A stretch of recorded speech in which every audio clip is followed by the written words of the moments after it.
কালারের মধ্যে চাদরটা খুবই সুন্দর। এই হচ্ছে ফুল চাদরটা। আজকে একবারে বসে গেছে আলহামদুলিল্লাহ। তো এই হচ্ছে আপনার ফুল চাদরটার ডিজাইনটা। আপনার যারা একদম কালারফুল পছন্দ করেন না তাদের জন্য আমার মনে হয় এটা পারফেক্ট।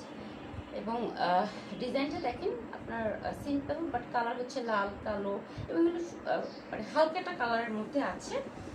এইগুলো ডিজাইন। আর হচ্ছে সাইডের প্যানেল হচ্ছে এটা। হ্যাঁ, এটা হচ্ছে সাইডের প্যানেল। চাদরের দুই পাশ খুব সুন্দর করে সেলাই করা আছে। সাইজ হচ্ছে কিং সাইজ। আমি আবারও বলে দিচ্ছি, এখানে আছে লেখা আলিফ এক্সক্লুসিভ প্যানেল 100% কটন। হ্যাঁ, লেখা আছে। ওকে, তো এটা বিভিন্ন কোম্পানির চাদর আসে। আসলে এক কোম্পানির চাদর তো আর সেল করি না আমরা, বিভিন্ন কোম্পানি